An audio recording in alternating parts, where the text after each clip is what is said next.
this is run by the National Campaign for Education, which, as a lot of us are, is really concerned about what is going on with education under this current government. So this is your chance, basically, to ask questions about the key debates in education tonight. So let me introduce you to the panel. On the end is Jenny Landreth. Jenny is a writer, journalist, and more importantly than anything, a local parent whose children go to local schools as well.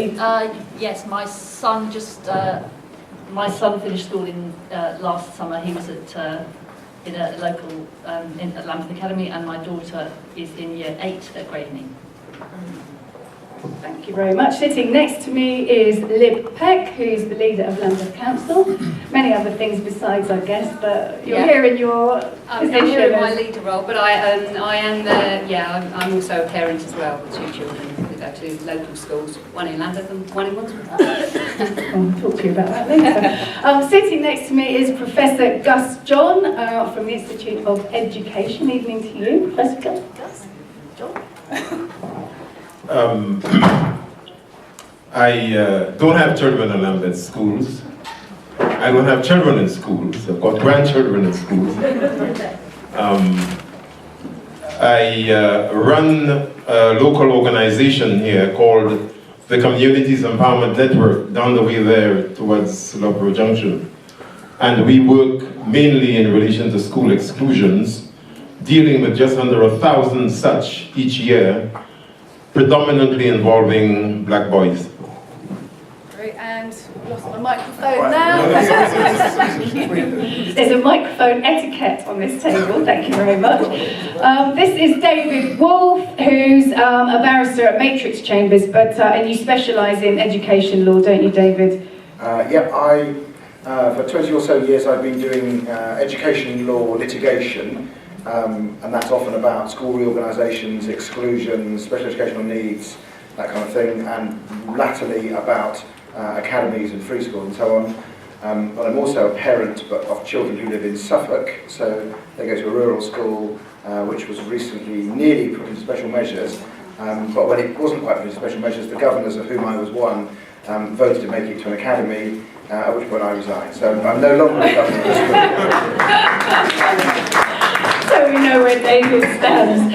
And on the end there is Jess Edwards, who's a teacher and a coordinator for the Charter for Primary Education. Evening to you, Jess. What is the Charter for Primary Education? The Charter for Primary Education is this, and you can pick it up. I think there's copies on the NUT stall over there. And really, the idea of it was that a bunch of teachers and educationalists and concerned people wanted to come together, not just to say what we were against in education, because there's a lot to be against at the moment, whether it's academies and free schools or the narrowing of the curriculum or stressed out 7-year-olds because there's so many tests and everything in our schools, but really to try to outline a bit of a different vision of what education should look like. So have a look in.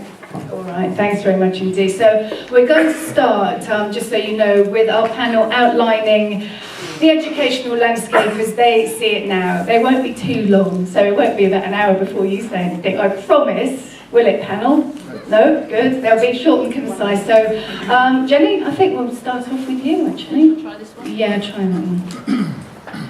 No green light can come here, Bridget. I'll just use this one. I've written my thoughts down so I could be as coherent as possible. And I started off thinking fondly back to the days. I'm old enough to remember when all we had to worry about was people pretending to be religious so they could go to church school. And we find ourselves, to my mind, in a really strange situation at the moment. And I was trying to think of a metaphor of something that has a very tiny, stable top, with very few people safely on it, guarding it zealously, with the morass at the bottom getting more and more unstable. With most things, stability comes from a solid base. But in education at the moment, it's not like that. And soup was the best metaphor I could come up with. We've got an education soup with a few tiny bits of delicious, crunchy crouton floating on the top. We all know who the crouton are. They're the ones with charitable tax status. And we're all supposed to long to be these croutons, to look at them jealously. Croutons are apparently the best bit. And underneath these croutons, we have all the soup of religious schools and free schools and academies, and then the occasional just plain school. And they're the potatoes in the soup. Apparently nobody would choose potato if you could choose crouton. And if you do choose potato, by which of course I mean an ordinary state school, the assumption is that you chose it because you couldn't afford crouton, or you want to sacrifice your children on the altar of your soupy principles. And I know I'm kind of making it a bit of a mighty boosh metaphor at this point, so apologies for that. I think it's a really pernicious idea, and it's the prevailing idea, and it's not true. I personally reject crouton in favour of potato. I think potato is better. So all this soup is all bubbling away, being constantly stirred and fiddled with and amended and reduced. There's too many chefs. Gove is our master chef, and he can't cook. I only noticed right at the last minute that my brief was to say something positive, and that's quite tricky. But actually my positive thing about the current educational landscape was the amazing work done by Fahima Hamad on FGM in schools. Because of her, Gove is going to take up the issue of FGM, and I think that's the proper use of his position. And I'm aware that it's quite dangerous territory because I'm verging on being positive about him, which is terrible. But the true credit, of course, lies with Fahima. It would have been criminal for Gove not to take this up. I wrote about FGM in a feminist magazine in the 1980s, and it's taken over 30 years and a brilliant young woman for it to be in mainstream headlines. So that's my positive thing about what's going on at the moment. And then I was asked to say how I would like it to develop in the future. And I heard Jeanette Winterson recently say that it would be great for children to see schools as a happy place, and I agree. And I think actually most children do see it that way. But for it to work properly and sustainably, teachers need to be happy. That's a key starting point for me. Happy teachers make a happy school. I'm old enough to remember when teaching was a respected profession, and I blame Thatcher for the demise of that position. I blame her for everything, actually. But tonight, that. I'd also like people's understanding of the word best to change, to fit my understanding of it. What is best? Because that's the thing we're constantly being told. I'm doing this for my child because I want the best for my child, as if the rest of us who don't make those decisions don't want the best for our kids. But is it best to have small classes, gated communities, preferential treatment based on your parents' ability to pay? Is exclusive, not diversive, best? Is it best to have things handed to you on a plate? And I would say no. Obviously, amazing facilities are best, but how they look and where they are and who has access to them has to change. I think as long as we have this elite holding itself up as best because of money, it totally distorts what actually is best. So in my ideal world, I'd get rid of the croutons, fling them out of the soup. But that's unrealistic. So I want to make things very simple. Play to our strengths, teaching quality and social values. It wouldn't be a soup. It would be potatoes for all. But as a slogan, I think that probably needs work. Brilliant,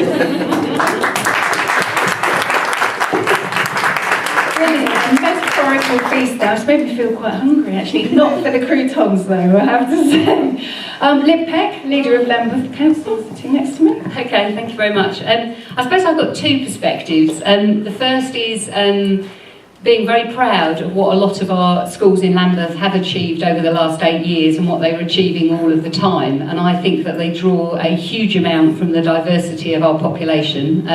The fact that we do have 150 languages spoken in a very, very small geographical area, and that's represented in our schools and allowed to flourish, I think is a real strength.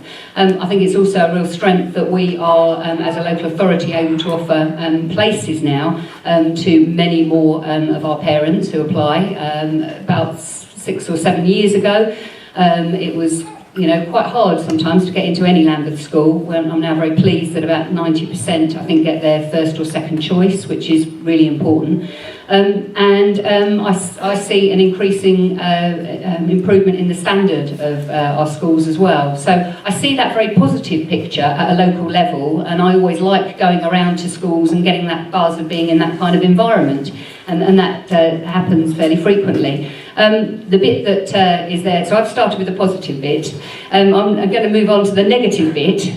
My negative bit is, I suppose, what I see the government of the day doing to education. I think it was a big mistake cancelling Building Schools for the Future, because I think there is something that's very positive about moving into a brand new building and how that makes you feel as a child and as a parent. Makes you feel cared for, makes you feel aspirational. I think that's a very important part of education. We have had to battle with this government to make sure that we get the capital funding we need to accommodate the extra classes we need because of increases in local population, but also local interest in local schools. So I see that as a problem. We are at the moment, and I'm sure we'll come on to this, dealing with a possible free school in Brixton Hill, and I see lots of problems that come from just planting a school in the middle of a borough and just watching the waves go. I can't do the metaphors as well as you, but anyway, other schools potentially drowning, I don't know, or their admissions certainly been completely screwed up. So that really bothers me. And just to finally come to your point, yes, I've never been one for croutons, if by croutons we're just talking about private education. So, but I think, to be fair, that would be a challenge with whichever government was in. I think there's a lot to be concerned about what this government's doing, and certainly the tone in which Gove talks about teachers and the tone in which he talks about the kind of classics. Not that I'm against Latin or Greek at all, not got any problem with that, but somehow that is the only way to educate also bothers me. Thank you. Thanks very much, Lord. Professor Gus John, how do you see the education landscape at the moment? Education policy in this country has been asked about face for many decades. And in talking about how I see stuff right now, what I would want to warn us against in this audience, in this conversation today, is to remember that long before we had cause to ask what is left of the left in Labour, there have been things going frightfully wrong with our schooling system. So it's not just a question of this bonkers fellow called Gove on the one hand and the rest. When I listen to Tristram Hunt and juxtapose them with Gove, I see very little difference. Having registered that, it seems to me one of the reasons why it's being asked about face is this. We first have got to determine what kind of a society we're trying to build, what sort of a future are we shaping, and then ask the question, what kind of schooling and education models are most appropriate to getting to that future? And that's the kind of conversation, that's the sort of debate that we have sidestepped for too long. Thatcher and the galloping of individualism and all that neoliberal stuff that came afterwards, driven to a large extent by Blair's own policies, have led us to the situation now where, as has been said, everybody's talking about the best for my child. So commonly shared values, a common agenda for decency gets put on the scrap heap effectively once we make sure that our children are up there with the best in terms of league tables and examination results and so on. So there are not a homogeneous group of parents any more than there is a homogeneous group of students pursuing the same objective as far as the societal purpose and function of education is concerned. And so all of that stuff we have in free schools, academies, and the various different types and families of schools play into the whole business about individualism, divisiveness, and so on. And it means, therefore, that if we're going to build something else, we've got to first remember that the purpose of education and schooling, the alpha and the omega, of schooling and education is to humanize society. All the rest comes after that, whatever we make the rest to be. But we can't humanize society with the current models that we've got. And so I'm suggesting that it is necessary for us, wherever we might be located within this configuration, black children, children with special educational needs, working class white children, children of very well-heeled white middle-class families, all have got to determine what kind of a future Britain they're going to run and manage, and whether they want to simply replicate the divisions that we've got right now. And if they don't, they should be organizing themselves to say to Gove and to all the current head teachers, etc., we want a different agenda.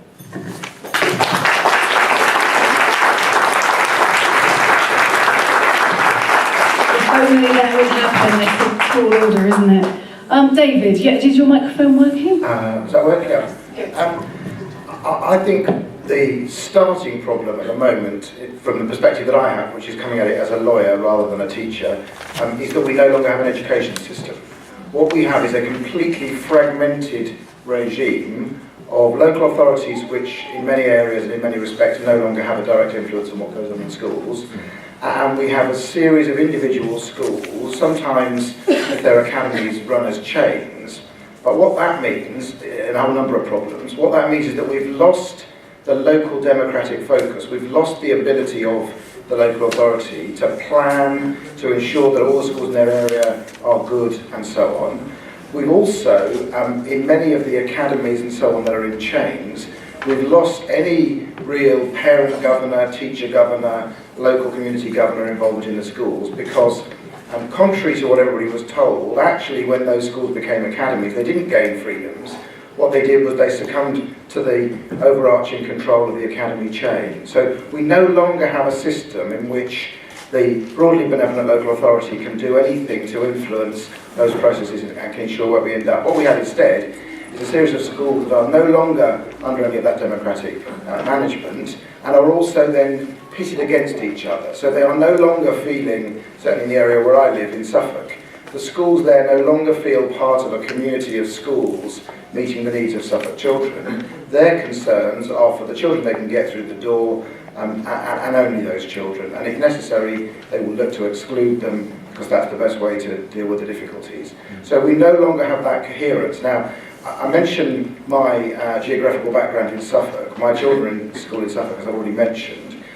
That brings me to my next point, which is I think, and this may be a controversial point to put in an audience in South London, one of the difficulties is that so much of education policy is framed by people who live in London, because the issues are very different. When you live in rural Suffolk, where my children are, the schools are 10 miles apart.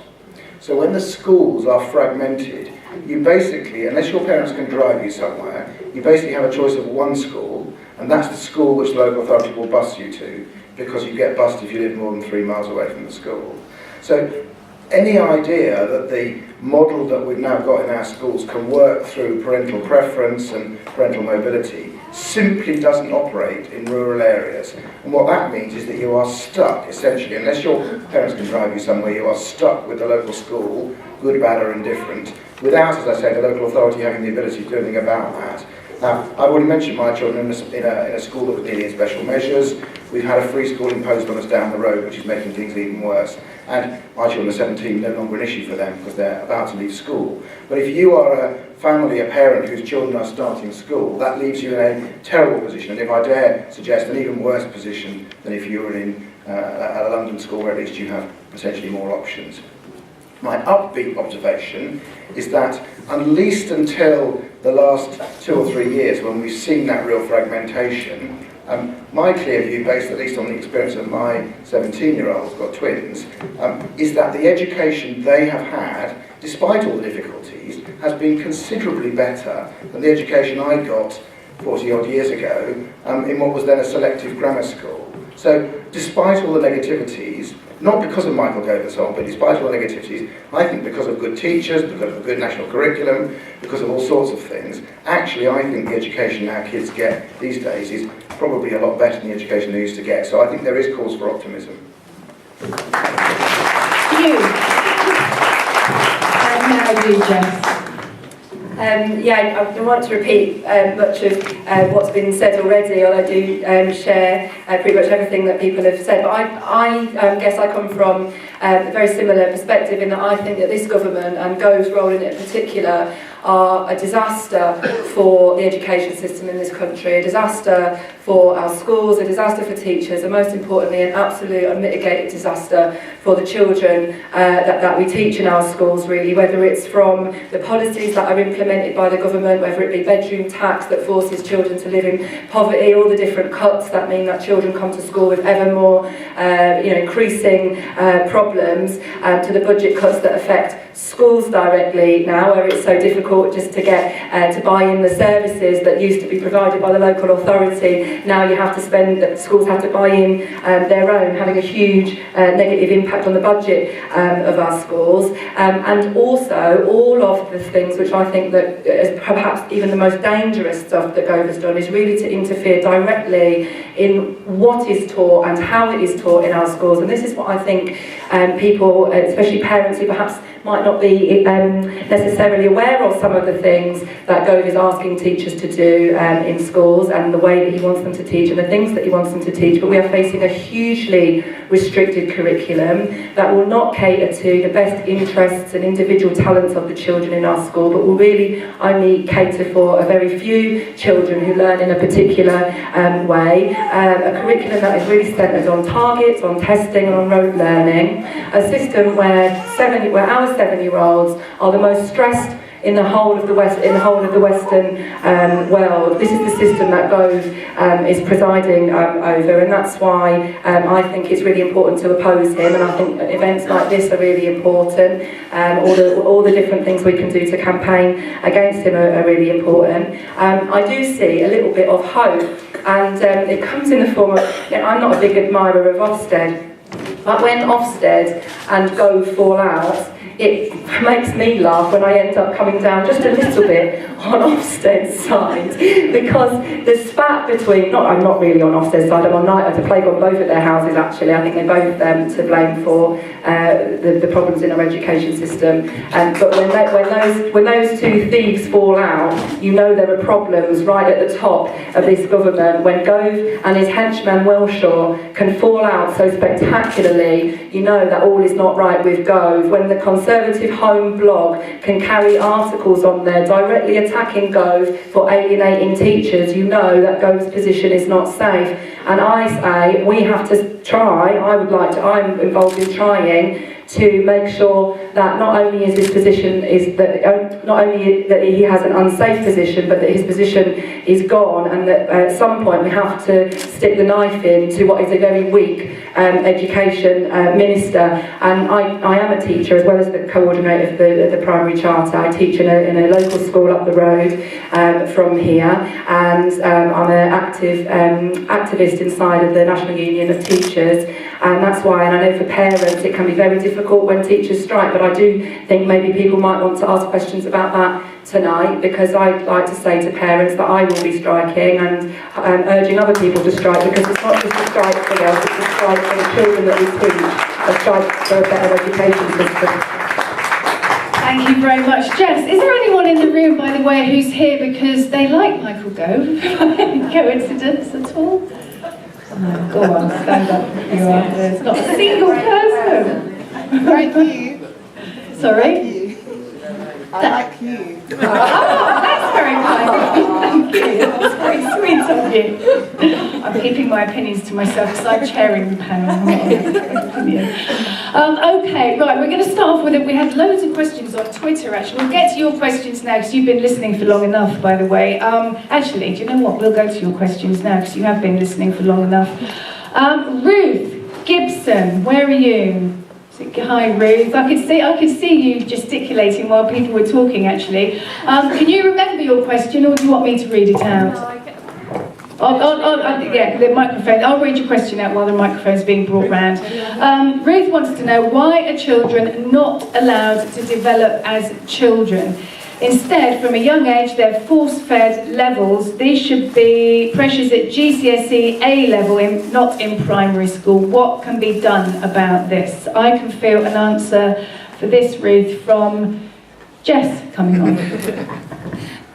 I'll do it through this one. Yeah, Ruth, I think you're absolutely right. Our children are pressured at an ever younger age to jump through all sorts of test hoops that have nothing to do with making education better. So I'm sure that you have heard that they're going to now introduce the so-called baseline testing at 4, where within the first 2 weeks of schooling, a 4-year-old who maybe has not been away from their parents ever in their lives before, if there's any reception teachers in the room, will know how awful those first 2 weeks can be as children are kind of settling in and they don't know what's going on and they're worried, and you know, you get lots of tears. Within those first 2 weeks, those children are going to be sat at a table taking a test that will determine apparently how well the school has added value to that child, because that's the way that we talk about children now by the time that they leave that school. And the reason that they think they do this has nothing to do with improving standards. So you hear all the time, well, we need to be able to measure the school, we need to know whether they've improved the child's life chance, we need to see how much progress that child has made throughout school. But the reality of it is, it's all about market competition, isn't it? It's about the fact that we have an education system that's, rather than it's run on cooperation, is run on competition between schools, and now competition between children in individual schools as well. And I think the only way to overcome that is to have events like this and to be talking very loudly about it, to be making our voices heard about it at every opportunity, whether it's the press, whether it's the protest demonstrations, all of those sorts of things that there are. But without that, I think what's definitely for sure, if we leave it, these things will continue and get worse. It is only people that are concerned that are going to make that difference. So I hope that answers your question. But if Michael Gove doesn't listen to teachers, or anyone in fact, how is any of that going to happen? He doesn't listen, does he? No, I think that's true. Michael Gove is not interested in listening at all, is he? He's not somebody you can sit down and convince with reasonable argument, it doesn't seem, because everybody with a reasonable argument, or you could line up professors of education that would give you a million reasons and research studies into why he is damaging education, and he is ideologically driven to do the things that he does because he believes that competition and the market are best. So no, he won't listen, and that's why I think we have to get rid of Michael Gove altogether. Okay, Ruth, your response. Okay, I'm a Year 5 teacher up in Westminster School, and only today one of my children came up to me and said, "Oh Miss, what should my level be? I'm a 3A, but I really want to be a 4C." And I thought, you're a child, you should not be having this pressure put on you. And then in return, as Jess put on any teacher in the room, these children don't meet their levels, we are held accountable for it. And it's not fair that children, you could be teaching, you could say, oh well, yes, you were going to get me my levels, you will not, so I've got to work more with you. And it's really such an unfair system. Yes, there should be some accountability to show that children have progressed, but certainly not the pressures that are on them. And like just say, competing against each other.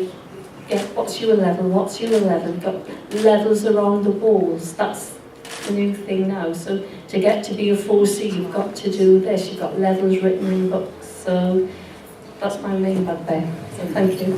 Thanks very much.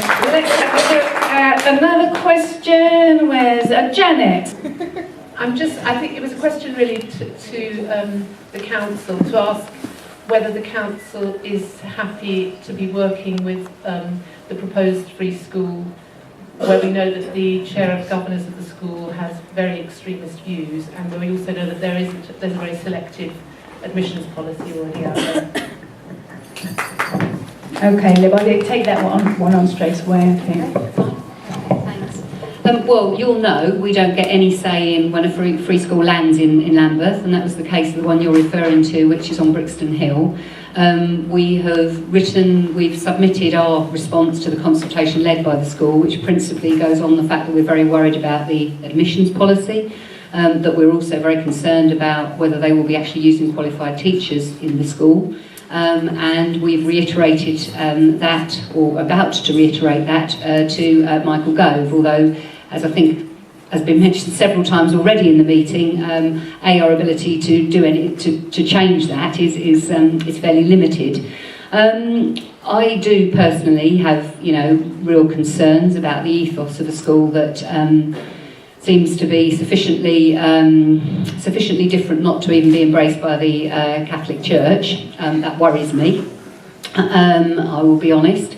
But we will, if the school is up and running, of course we will take a pragmatic view and we will work with them, because I think our duty then has to be to the pupils and the residents of Lambeth, and we've got one other free school in Lambeth, and we work with them as well, and I think that has to be our responsibility. But the biggest concern for us is quite clearly the fact that we know that it will warp the admissions policy of nearby schools, and that's a problem. And you probably know in a bit more detail about they've got sort of a slightly odd admissions policy as well. So, and we've also made points about that. There's the lady there with the sort of aubergine top and the necklace with the glasses on your head. You were sort of nodding. Were you agreeing or disagreeing? Yeah, no, you. Because I can see the three of you sort of exclaiming. Would you like to answer Lib in any way, or ask her anything else? Could I ask another question, Lib? What is the consultation process? Because as far as I can tell, the free school that's opening up near me, they get parents to go, yeah, we're kind of interested in a free school. And they send out an email with a survey monkey, and you go, do you want the free school? Like, well, yeah, I'm kind of interested in the free school, that might be nice. And that seems to be the result, that the end of everything, from the parent view, that's all I've seen is the consultation process. Could you enlighten us with... Well, I mean, we don't have anything to do with the consultation process. We submit to the consultation process, which in a sense seems slightly absurd to me, that we as the local authority make our views known through responding to a consultation of a school that's already been permission to come into the borough. That seems a slightly warped way of doing things. But I mean, the way you've just described the consultation that's gone on that this particular free school has run seems to be very similar to what you've just outlined. Right, let's go back to the lady in the front. And you are Janet, aren't you? Yeah. So who are you? Oh, you're Janet, but we did say Janet College. Oh, that wasn't you. So she was an imposter. Sorry, Janet. This was the original. And could you just repeat your question now, so it's fresh in people's minds, if you could. Could we have to the real Janet? Thank you. Janet's from Lambeth College. I think that's why. Oh, right. It's all my fault because of the name. Yeah, it's your fault, Janet College. I want to ask about the situation regarding careers education, advice and guidance in schools. Schools are no longer given money, but now have responsibility for providing this for young people. We've got tremendous problems with youth unemployment. Social mobility is coming to a halt. What would the panel like to see happen to improve this situation for the young people who ultimately will be leaving school and looking for their place in society? Can I ask something first? Yes, you absolutely can, Jen. Just to kind of illustrate your point, Janet, my sister worked until summer at a fantastic college over in Hammersmith, and she provided all their higher education guidance. She was specifically there full-time to work with a lot of students, a lot of whom didn't have English as a first language, had no university people in their families. So it was, UCAS is complicated at the best of times, and that's what she did. She focused on all the university and higher education provision for the college. And of course, her job, she was made redundant in the summer. So there's nobody now in that college doing that for the kids. It's been given to a teacher. The job's been given to a teacher to do. So, which I think is a terrible indictment of their, not of the college, because they didn't have a choice, their budgets are slashed to the bone. But the fact that it's treated with so little regard is selling those kids really down the line. Jess, would you have anything to say on the careers advice situation? Well, a lot really. The first thing I want to say is this, that that the situation facing young people of whatever ethnicity and whatever ability in terms of their career preferences and aspirations is such that it is something that begins much earlier than the current arrangements such as they were for careers education is concerned. I have cause to work with different professions, medicine, law, etc.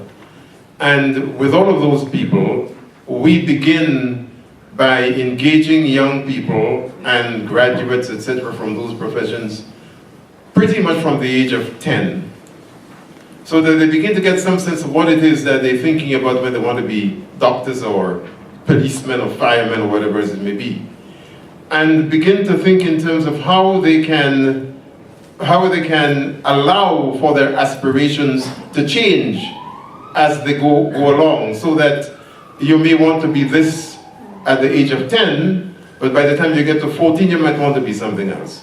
So it's having a totally different approach to careers education and guidance. Now, when you come to the point at which young people have made their minds up and are having to pursue whatever it is, then you need a different and more intensive kind of work. And you can't ask a teacher to do that as well as everything else. So it seems to me that the schools themselves have got to determine how they're going to serve those young people whom they have by making adjustments wherever it must come, so that those young people are not disadvantaged. Now, this system already favors a certain type of young person. Just up the way here today, before coming here, I was working with a group of lawyers. There's one brilliant young law graduate there who since 2010 has been trying to find a training contract so that he could be trained. He's done his LPC and the rest of it to become a solicitor. No success. And that has to do with the firms that he's applying to, who need, God knows, many more black people amongst them, determining that he should have had these grades at A-levels, who he should have gone to Cambridge or Bath or Manchester, etc., rather than Greenwich or Hertfordshire, before they could give him a training contract. There are all kinds of obstacles and barriers that young people have got to overcome before they could get themselves into a position where they could pursue their careers. And it's much too complex and time-consuming for anybody to suggest that that could be rolled into the current jobs of teachers.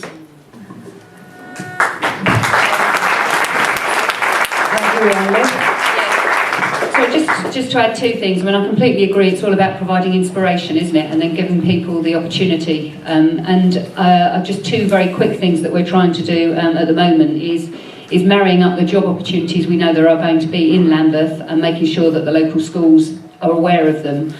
So in the Vauxhall Nine Elms area, which is at the top of our borough, there's a huge amount of construction going on, a huge amount of development, almost the size of a new town. If you add the bit that's happening in Lambeth to the bit that's happening in Wandsworth, and so we've made sure that some of the developers in those areas are going into schools and talking to people about what it might be like to be a construction worker, what it might be like to be an electrician, but not only on the construction side. And I think that's important, and I think that's a role that as a local authority we can play. And the second is we obviously have clout as a local authority to make sure when planning applications come forward to us that we're using our power to make sure that some of those firms are setting up apprenticeships and that they are aware of their responsibility more generally in the local area. So those are two things we do and that I think are important. Good, well, someone else thinks so too. And David Wolfe, our barrister, our education specialist, what do you think about careers guidance? I was going to talk about something which is positive on the horizon for over 16s, or a group of over 16s, which is kind of careers related, which is the position of children with statements of special educational needs over 16. Because, as you may know, at the moment, children with statements of special educational needs basically lose them when they're either 16 or 19. And so if they want to go on to any kind of further education after that, they're really cast out. They don't have the protection of a statement, they can't go to an appeal and so on. Now, one of the good things, and you have to give a bit of credit where it's due, that the government's doing in the Children and Families Bill at the moment is to introduce something called education and healthcare plans, which will replace statements of special educational needs, but they will now go to 25. And so children or young people who are 16, 17, 18, 19, up to 25 will have a potentially much better regime to protect their educational interests, and will be able to go to tribunals and so on. Now, local authorities won't like that because it increases the position, the power of young people in their battles with local authorities. But from the point of view of those young people, I think that's a potentially very powerful benefit for that small group of young people. All right, David, thank you very much indeed. Our next question, and I can feel an answer from Jess coming on before the question's even been asked. Martin Powell Davis, where are you? Jess, I'm throwing you a nice, easy ball here, but I'd also be interested in what the other people in the panel think. I am a science teacher in South London, but I'm also a member of the NUT National Executive. And so my question is, many people in the audience will know that we're preparing for strike action at the end of March, but what would you say to a parent who was concerned that their child wouldn't be getting a school education on the day? What would you say to a worried parent about our strike? Yeah, it's such an important question, isn't it? Because no teacher wants to not be teaching kids at that day, actually. I think most teachers, despite how difficult it is and how every morning when you wake up and you hear the Today programme, how rubbish you get told you are every single day and how demoralising that can be, and all of the things that you end up having to do when you're at work, even though you know it's against the best interests of children. I think it's amazing how much teachers still enjoy that job, because it is brilliant to stand in front of 30 children and to be their teacher is a job that I personally find an absolute privilege and a joy to do. And that is why, that is what I would say to any parent that asked me about how I felt about the job, that it was an absolute joy, an absolute privilege, but that the job of teaching was being destroyed by this government. They are sapping the joy out of the job because they are sapping the joy out of kids. They are sapping the children's enthusiasm, children's creativity. They are sucking children of their individualism. They are sticking children into boxes with labels on rather than letting them flourish to their full human capacity. It is a disgrace what this government is doing to children. And even though the strike is about things like performance-related pay, that is about kids, because there are teachers now, I tell you, are looking at 5-year-old children and they're saying to themselves, get the grade, or I'm not going to pay my mortgage next year, it'll be your fault. That is the dynamic they're setting up between teachers and children. It's a disgusting dynamic. That's what the strike is about. It's about standing up for the whole of education, not just for teachers, but standing up for schools, standing up for education, and most importantly, standing up for the kind of education that the children in our schools deserve to have. So that's what I would say to any parent that was concerned about the strike. And I know it's not easy when you've got to take a day off work and look after kids. I know that. For that parent. There they are, yeah. Thank you. Martin, you did say you'd like to hear what the whole panel said, so David? No, you'd rather not. Yeah, okay, David's going to duck that one. Gus, what should teachers say to parents about the strike? I think the first thing to say to them is, if you were to set a quality assurance test for those who are imposing all of that gunge upon us from on high, Michael Gove would not pass it. The other important point is this. I believe the state of political education in this country is so parlous, it's so abysmal, that parents have got to encourage young people to understand that they could organize in their own interests and support teachers in their organization. And if the current schooling situation does not call for that, then God knows what does. So it's not simply a question of whether my child is going to lose out, whatever they would lose out, for a strike that goes on for 1 day or 1 week or whatever. It's basically, what is that for? What are the principles it's trying to defend? What are the rights is trying to uphold and safeguard. We don't hear enough of that talk right now.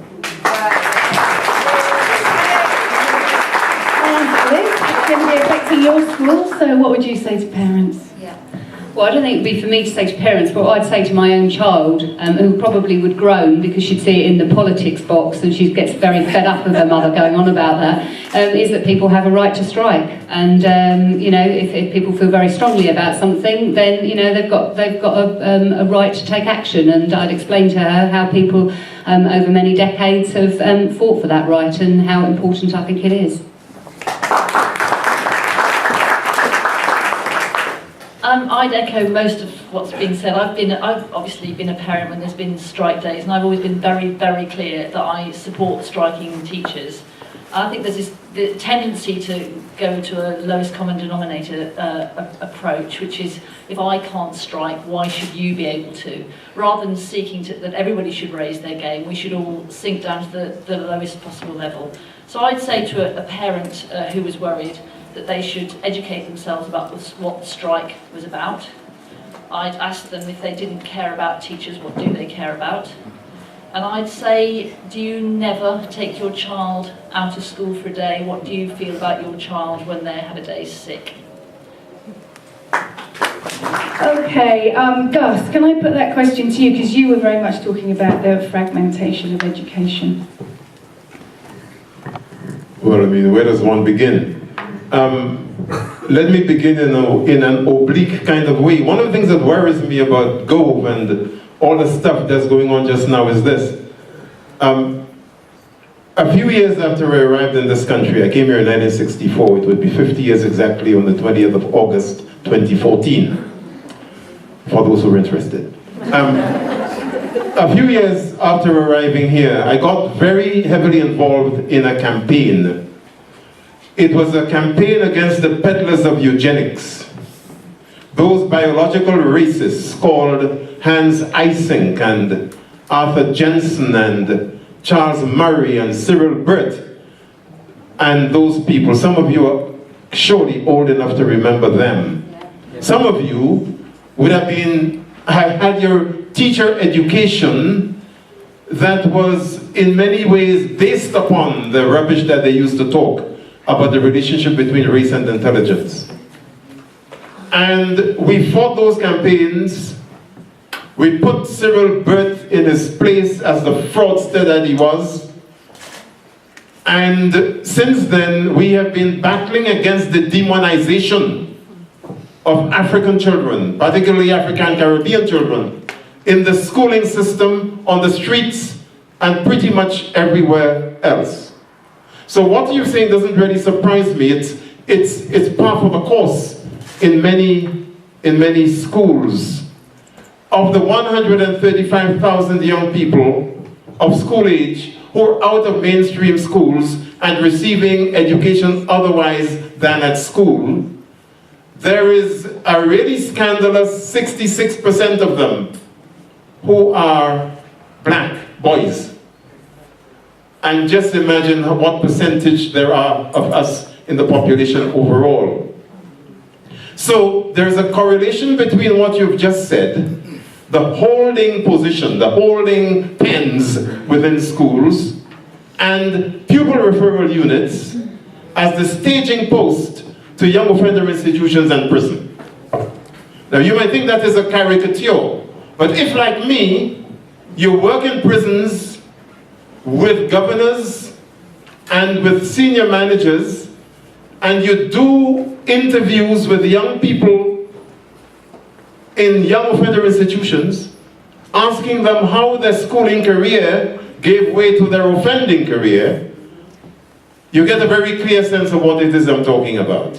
The school exclusions matched by the stop and search on the streets, and a whole lot besides. There is a system of systematic brutalization of the spirit of young black people in the school system.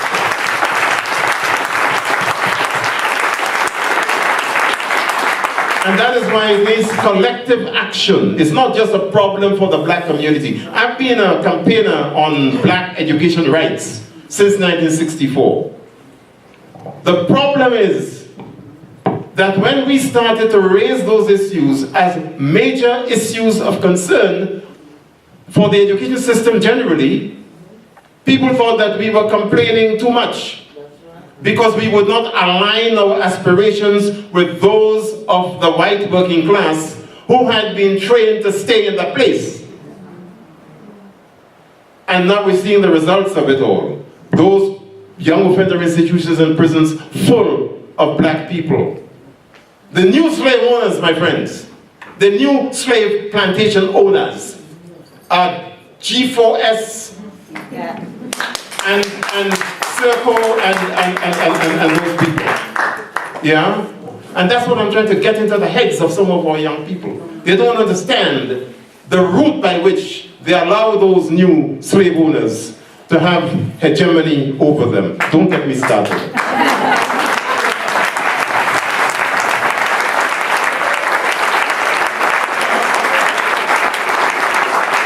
And that was just the start, wasn't it? I can tell, really, really affecting, touching stuff, but unfortunately true, as you said. But the question was, is the overall goal of academies to abandon the idea that all students should have equal opportunity? So, David, you wanted to take that up. Well, I was just going to comment. I wasn't at all surprised at what you described was going on in an academy. I've had I've represented quite a lot of young people who've had similar sorts of experiences to that. And it's essentially an academy phenomenon for two reasons. Firstly, because academies don't have to follow the national curriculum, and secondly, because of the issue around teaching with qualified teachers. So the so-called freedoms that they have allow them to do those things, and also make it almost impossible to then hold them to account for it when parents aren't happy or other teachers aren't happy. So the core of your concern, and there are many other aspects to it as well, as Gus has identified, but the core of your concern, I think, is very powerfully illustrating one of the problems of the so-called freedoms that you get in academies. I have a few questions to Jess, David. Agree with that, but I wanted to just add very, very quickly to that, because the Academies scheme has made a lot of Gove's friends in edu-business very, very wealthy, hasn't it? They have made huge amounts of money out of the academy schools, but I think what's quite interesting is the more that project is rolled out, actually a lot of these companies are running into not financial difficulty, but their profit margins are shrinking over time, and therefore they are being forced more and more to squeeze as much of the school budget as they possibly can. And I think that's where you get a huge drive for unqualified teachers, and I just want to stick up for them in a way as well, because I think, you know, it does a huge service to the children, but also a huge disservice to those unqualified teachers who are just totally unprepared to teach classes. But absolutely, what does it say to the children in the school that are the class that gets taught by somebody who doesn't even need to be qualified? You tell those children, you're the class that nobody can be bothered with. You're the class that doesn't need specialists. You're the class that doesn't need any kind of real quality. And children live with that for the rest of their lives, and into adulthood you meet adults all the time, don't you, who are scarred by that kind of labelling and experiences that they had at school like that. So yeah, it needs to end. Thanks very much, Jess. And we'll move on to the next question now, which is from Martha. Martha? Yeah, so I think what I started off with was about the fact that actually what's going on in education is going on across the board in lots of different areas, and is actually, as far as I can see, a problem with the way that politics in this country, and in particular we've got someone like Michael Gove who's making decisions about education, and yet he has no qualification in that area at all, and no experience beyond having gone to school, which of course we've all gone to, but he didn't even go to a state school. And it seems to me that actually, although obviously we need to raise these issues for education, actually they're much wider issues with public engagement with politics, or any kind of way of getting into politics. And I think that young people feel that in particular, because they feel that they don't have a way of getting their voice across. So do you feel that actually, to change anything in education, we need to change a lot more about our entire political system? Liv? Yeah, I mean, I think you raise a very, very important point, and certainly I think the politics that we've been trying to effect in Lambeth over the last few years is something we've called cooperative. We've called ourselves a cooperative council. But in a sense, getting behind that, what we're trying to do is open up the idea of working much more closely with residents and trying to not see decisions made behind closed doors in the town hall, but actually with people. And I would just make just one example. I could go on at length across a whole range of areas, but the one I think is most pertinent to what you've said is something that we've set up called the Young Lambeth Co-op, which is our attempt to basically try and get young people much more engaged in shaping the activities and the services they want. So it's an open membership. We have now over 1,000 members, most of whom, although not all of whom, are young people. From that there is an elected board, of which the council has a seat, but is not the most powerful voice at the table. And that organisation, Young Lambeth Co-op, will then have the budget that used to be spent on some of the youth activities. So that's about 3.8 million, I think, off the top of my head. And I think that that's an innovative way of trying to empower young people, not without its risks and not without its critics, but I think it is definitely something worth doing, and in a sense underlines our commitment to trying to empower young people. I would add that when we first, as it became a Labour administration in 2006, one of the first things that we did and were not supported in by the other two political parties was set up a young mayor. And I'm really pleased now that we've got our first young female mayor, which is voted for in different schools across Lambeth. But we also now have a young cabinet, and I'm in discussions with them at the moment about how we as a cabinet, as a political administration, can work much more closely with them. And I do worry a lot about young people's engagement and how they must be put off by a lot of what they see at a national level, and how important therefore it is for us locally to make sure that we are trying to do that job and try to say to people that, by and large people go into politics because they're interested in changing things positively. And that's an agenda that I think is very empowering, that we certainly want to be encouraging young people to take up. You were talking about comprehensives versus private school there, and how some of your fellow students have never been inside a state school. So let's take this next question, which sort of relates to it. Sarah Gellner, where are you? Hi Sarah, microphone's coming. And you can remember your question there, yeah? Go. I'm really interested in, I'm a state school educator myself, but a long time ago I was at a rather crummy grammar school. But I'm interested in that question too, about the difference between state and private schools. So I was just asking, I think, in what sense are private schools better? Are they really better? And is it anything to do with anything else other than money and connections? Is there any other, apparently we're all supposed to be imitating them, according to Michael Gove, and what is it we're supposed to be imitating that's actually better? That's what I'd be interested in. Jenny, I'm going to start off with you, if you want to.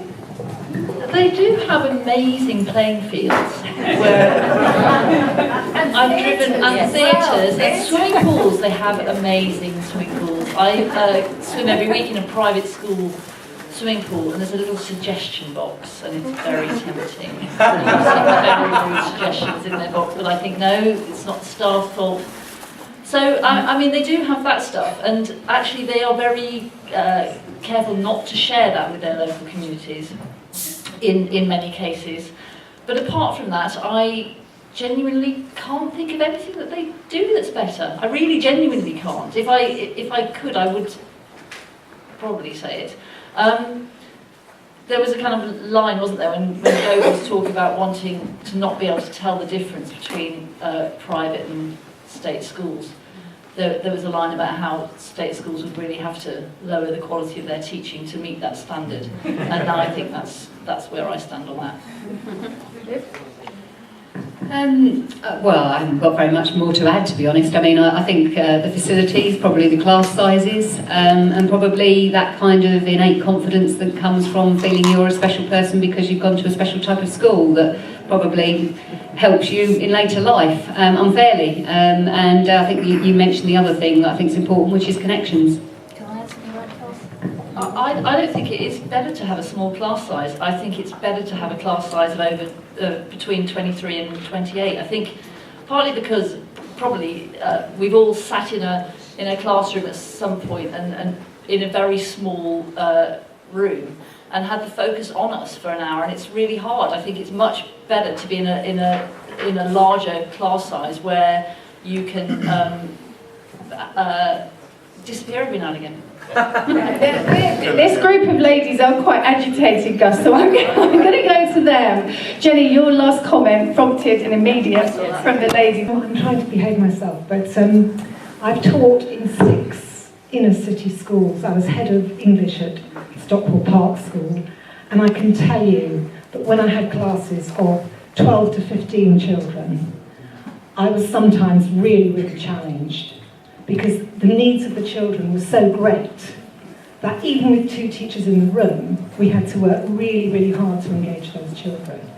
And the idea that you don't want small classes in state schools is completely wrong. We want the best facilities for children in state schools.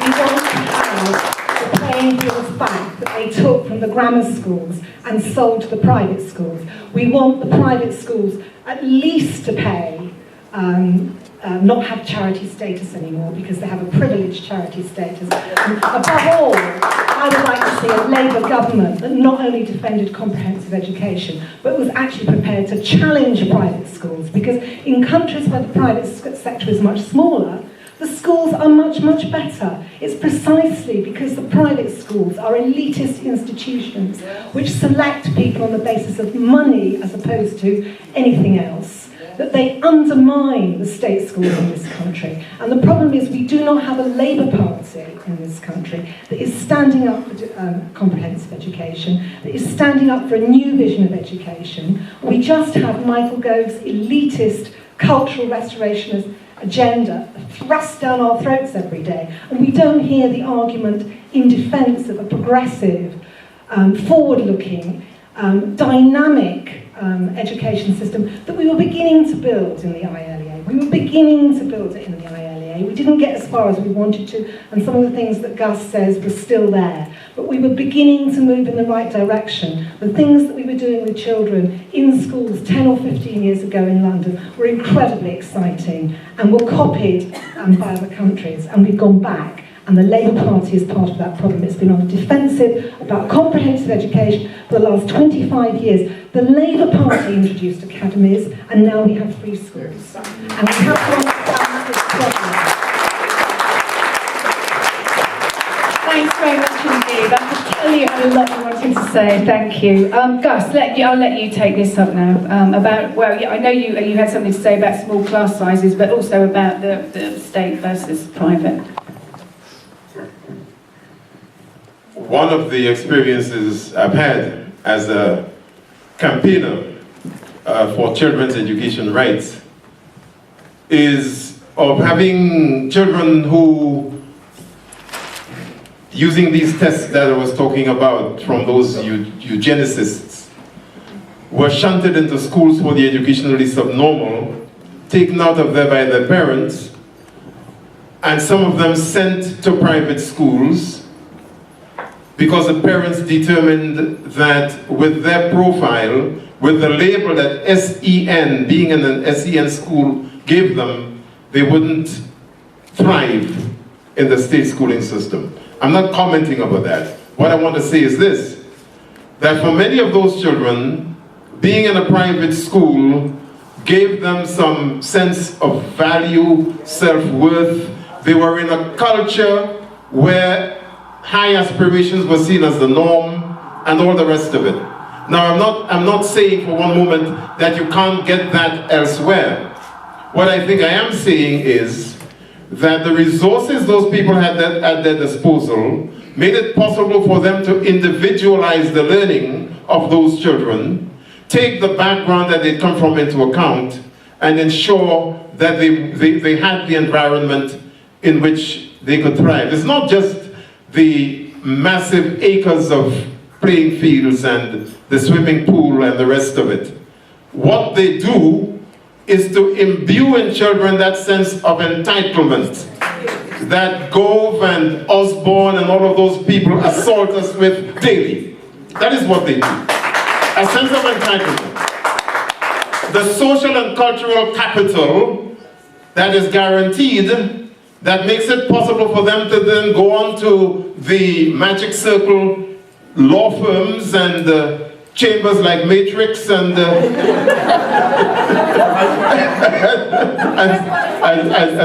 I'm just teasing David, I'm teasing him. I mean, I've got some very good friends at Matrix, actually. So no, but I'm making a very serious point. And we cannot underestimate the circumstances under which teachers in state schools operate, seeking to give children their educational entitlement in spite of their behaviors in many ways. Because what we have now is a system whereby, rather than seeing the child as a developing person who brings all their foibles and their uglinesses to the school, there's an assumption that they would divest themselves of that at the school gate and come in as pristine individuals who won't give any trouble to this lot. You know? So that the minute they begin to behave like children, you shun them into a pru or some other sin bin in order that you can get on with the business of dealing with kids that are going to give you the 11 A stars and 5 A's or whatever it may be. So we have to understand the cultural hegemony that exists within those schools and what they are meant to do. Now, there was a time when the country believed that none of this mattered, in the sense that you creamed people off, you had an industrial base that absorbed all of those you considered non-academic. You know, they went into the heavy manufacturing and into the mines and railways and so on and so forth. Those days are gone. And consequently, you have more of them as casualties of what is a fractured, elitist schooling system. That is why there are so many unemployed. That is why there are so many in young offender institutions and the rest. So Gove and his stupidity about having state schools resemble independent schools, you wonder what planet this bloody man is living on.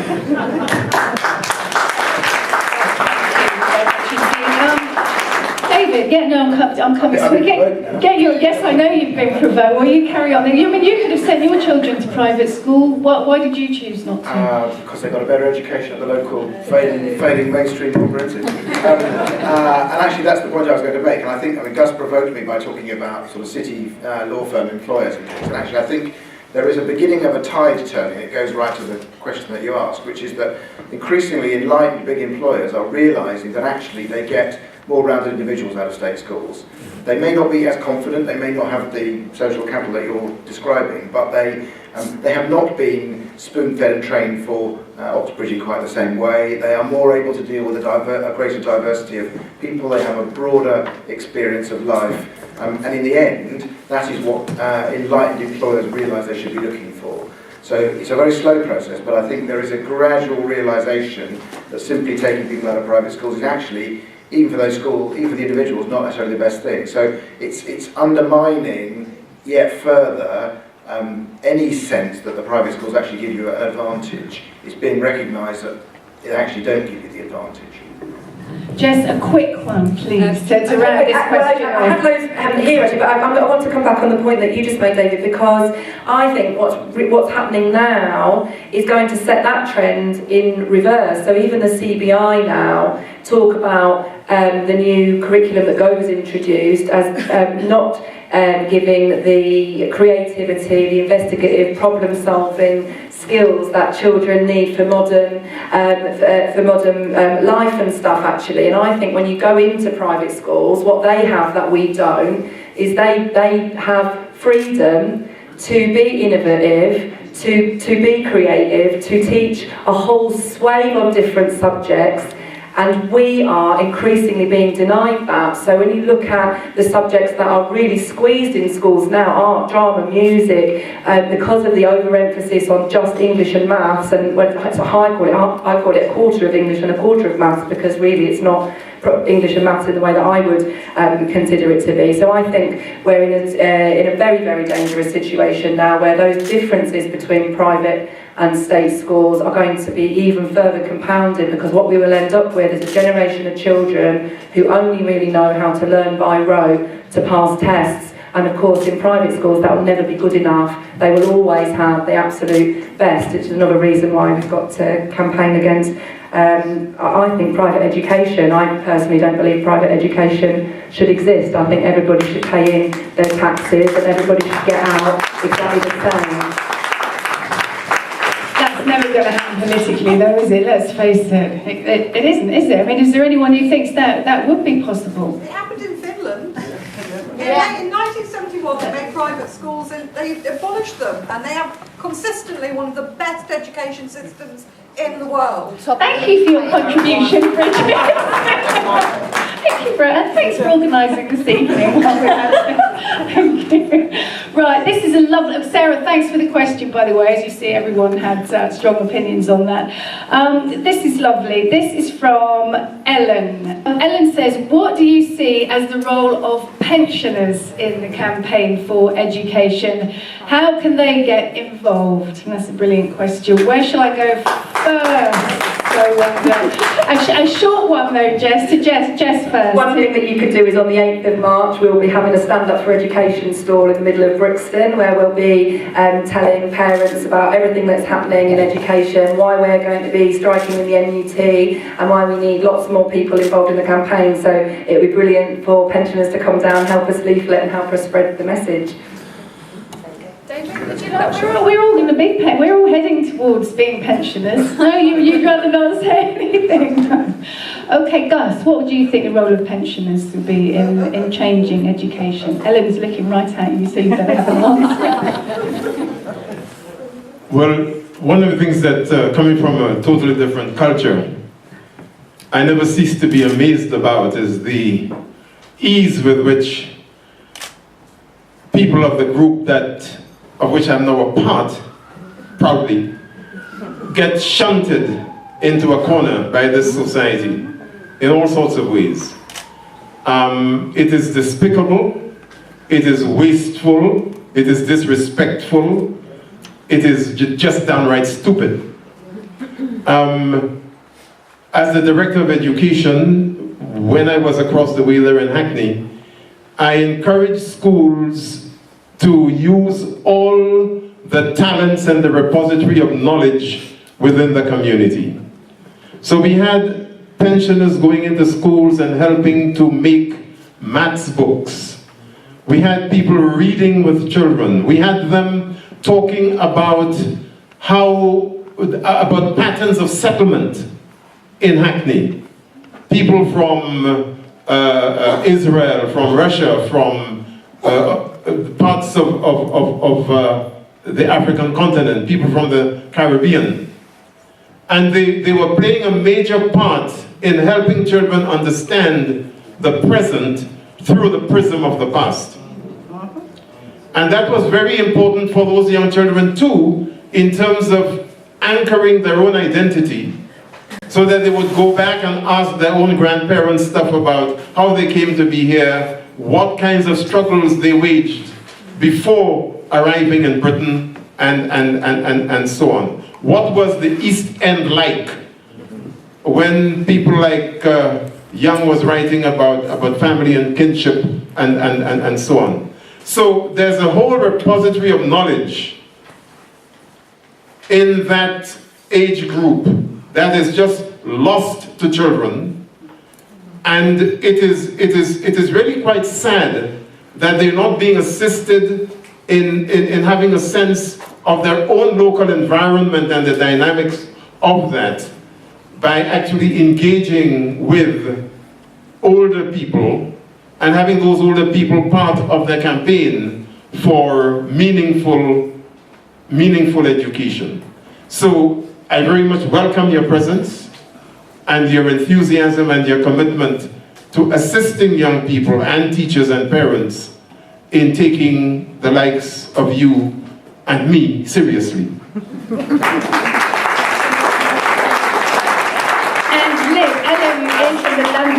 Oh, go on, you carry on. I'd just like to add something. I asked that question, it's a serious question as far as I'm concerned. I asked the question as a pensioner, I asked the question as a retired teacher, I asked the question as a parent and a grandparent, and I asked the question because the children we are talking about, they are the next generation. And what is happening to them in education now will determine whether they're going to flourish and lay the roots of a better society or whether they are going to be destroyed. And I think the campaign is a good one. We as older people are campaigners. I'm a campaigner. I'm an activist. So what I'm saying about the campaign is it should go to the community. It's fine for teachers to get together and talk about their conditions, but teachers are part of the community. They deliver the service, which is the service of education. And not only have we to take it to the community as far as the workers, the teachers are concerned, where are the students? Where are our college students? We cannot win a campaign if it's going to be only concerning the people who are involved. When we explain to our community why we are striking, if we took the message to the community and they understood, then they would be with us rather than against us when we go onto the streets. Thank you. Ellen is in your borough. I know Ellen well, and I was going to start off by saying any campaign that Ellen joins will become a much more energetic and vehement one. So, but I think she's just managed to reveal that herself by just talking about that kind of broad alliance and going out and communicating with people. I think there's a huge amount of benefit from any kind of intergenerational kind of experience, to be honest, that we should be making sure that we draw on in all education. I'm always delighted to overhear my daughter phoning my parents to help her with a project that she's doing at school, partly because I'm not there enough, but also partly because she just loves getting that kind of information, and to be able to replicate that, not just through a family structure, seems to me to be critical to widening people's experience. One of the projects I went and visited a few weeks ago, which drew on that theme, and I thought was great for doing so, was something called Build It, which is a programme in Lambeth where we're working with London Youth. And London Youth and us as the council are identifying young people who want to gain some experience in construction, and they are helping do up community buildings on estates or empty properties that we haven't managed to do up yet as the council, but they're being actually taught by people who have retired and were construction workers. And to see, when you go along and sort of see the bond between the older person who is training up the younger person is really, really good. And what is also quite clear is it's not just an experience of sort of teaching. It's not just, the older person sort of telling the younger person what to do. It becomes a much more valuable relationship, which they can draw on in many different ways. So, yeah, all for it. I think it's very good. No, Jenny? No, it's all been said, hasn't it, really? Okay, you know what, I'd really like to touch on this. This is a question from Twitter, saying the integration of special educational needs children is falling rapidly. I assume this means since the rise of the academy and free schools. What can be done to rectify this before it's too late? This is from @AnonBirdUK on Twitter. We've all touched on special educational needs so far this evening. Starting with you, Jess, what can be done? Again, I think that it will be down to people like us in this room to do something about the terrible I think it's a crisis in special needs education at the moment, isn't it? Especially you think about things like the statementing process, which was difficult enough already. How difficult it is now to get children the statement and the support that they require is huge, isn't it, since the cuts and since the changes. And I think it can change, but it will take a huge amount of campaigning work, and it will take, you know, I always think that if you see something in the newspaper, write to it, even if it's your local newspaper, get a letter, you know, do all that stuff, get the letters in the press, ring the phone-ins, and come to events like this where we can start to discuss how to take this campaign forwards. But it's not just the cuts, is it? It's the academies and free schools are actively not taking special education. No, absolutely, because of the way that schools compete against each other. They feel like they can't afford to have too many children to drag their results down, and exclusion is massively the way that they, or not just exclusion, but actually through manipulating the admissions process. And again, that means we have to challenge academies and free schools.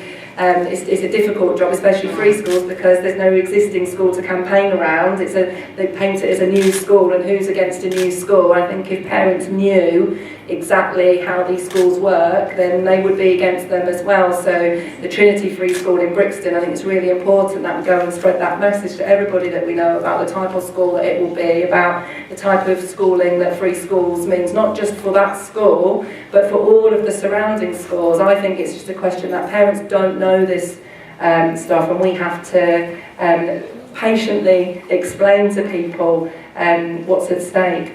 David?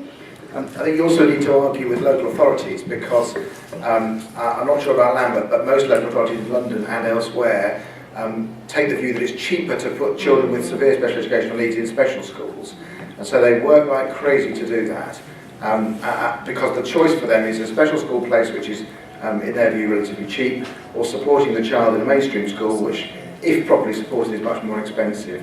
And I spend a lot of my time doing battle with local authorities who are trying to sideline children into special schools because it's cheap. I think I need to go to Lib after that stance. David, are you guilty in Lambeth of what David's just accused you of?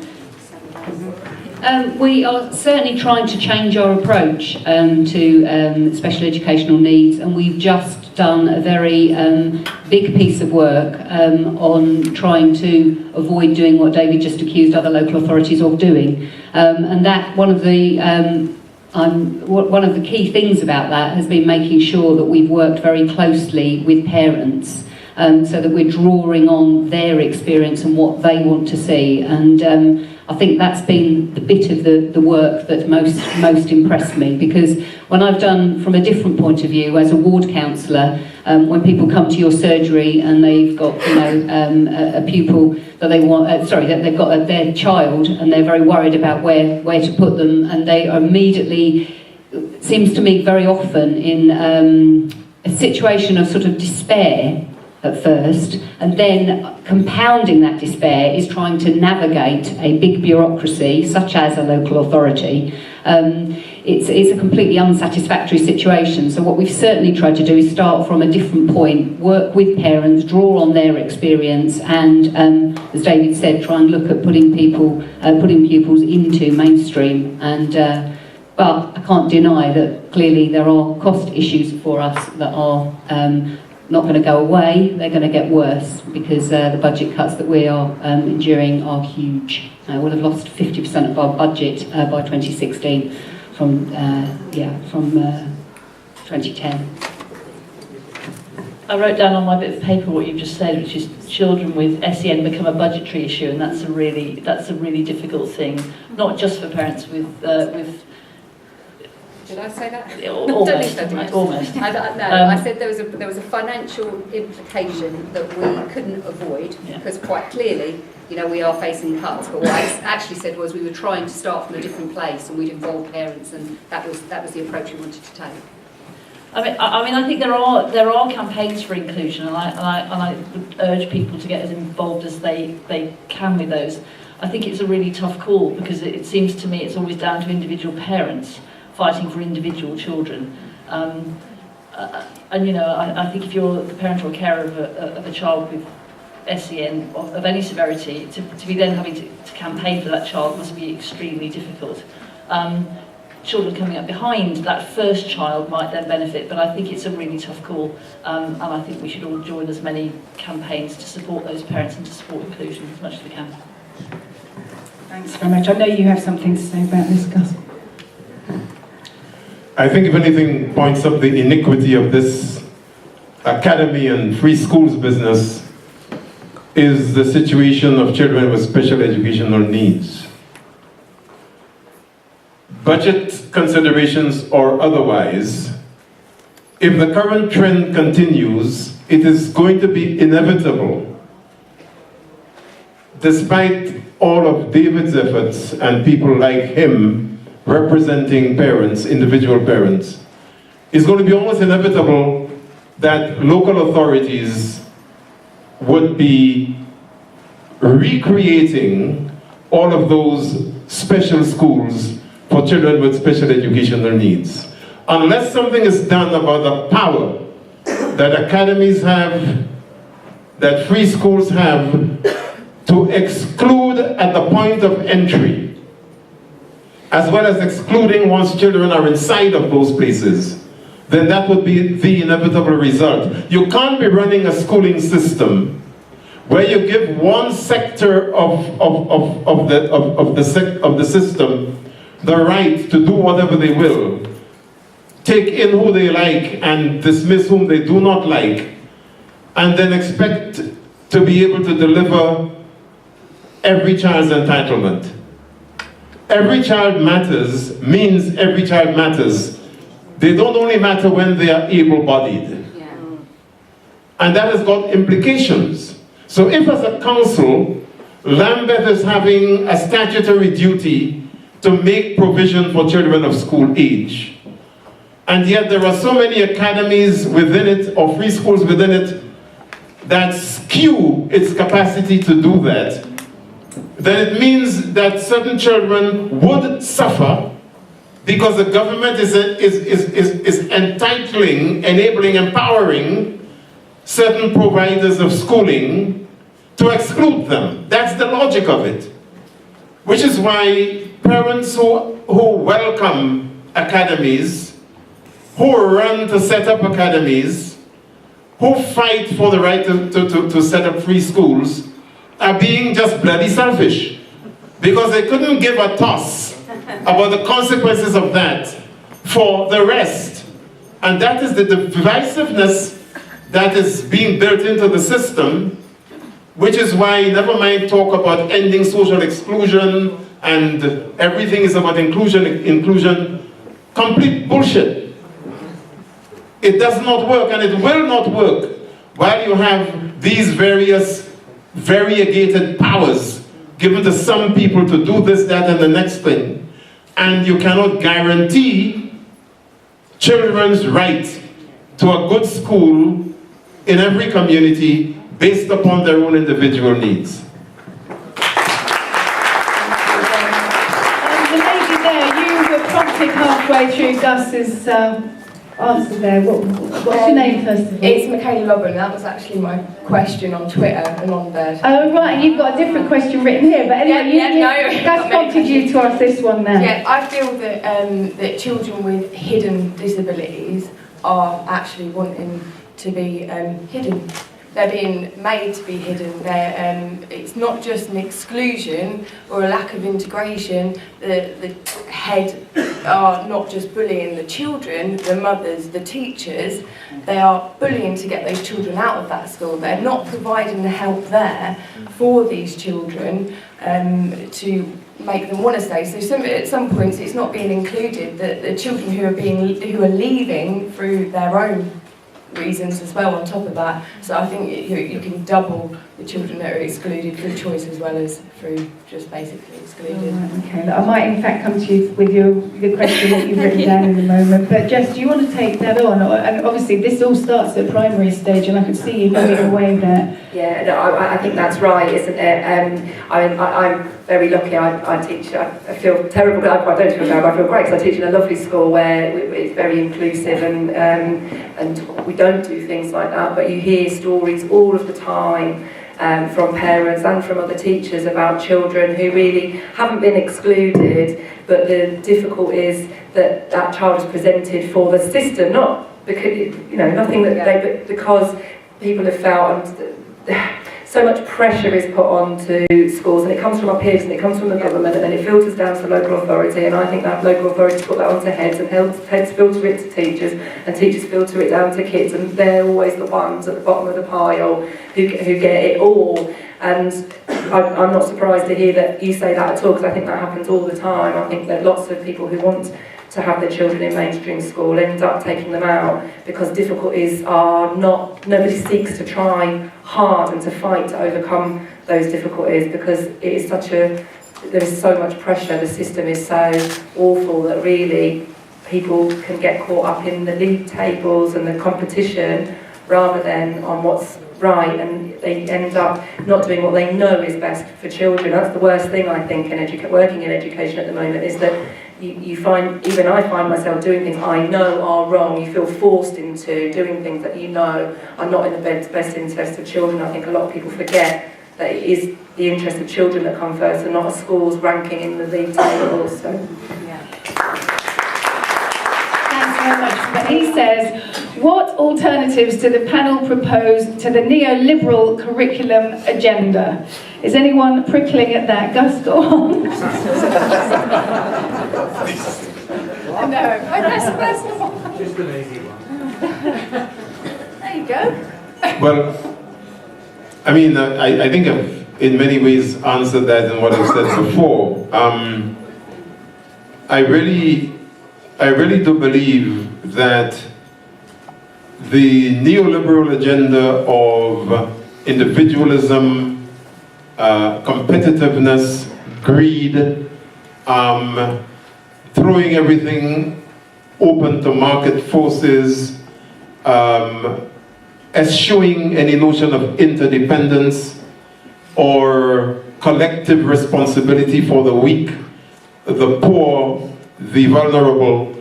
All of those things speak to the kind of values that a society wants to be based, its social order to be based upon. And I think if we believe that these are divisive, if we believe that in the end they do not lend to social cohesion, then we've got to replace them with other values, other principles, other societal goals, and understand the consequences of that. I hate the term level playing field, but the schooling system is not a level playing field.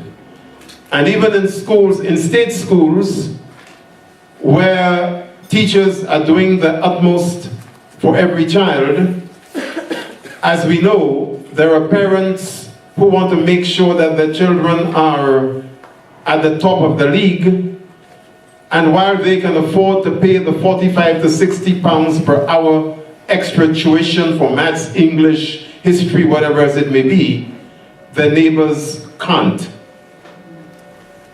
So there are issues around how collectively we make sure that every child can succeed, and how we value children other than for their academic prowess. How do we make sure that the schooling system builds young people holistically, so that you do not assume that you can have people being as hedonistic as possible once they have their 13 A stars and can go to this university or that or the other. The Bullington Club is not anybody's example of decency in any society.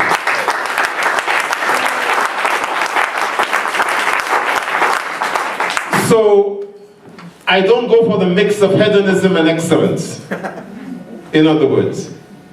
And therefore what that means is we've got to be very sure that we are holding schools to the issue of what is education for. And when we say every child has got an educational entitlement, make sure that that is not just about academic progress and excellence, but about how to be. And if we concentrated more on how to be, then all the other things in my view would fall into place. Thank you very much. That's a great summary. I'm going to let Jenny Landreth have the last word. I do have the answer. It's been dawning on me over the course of the last 2 hours, probably to all the questions that we've been talking about tonight. And I think we should start a campaign. I think Professor Gus John should be in charge.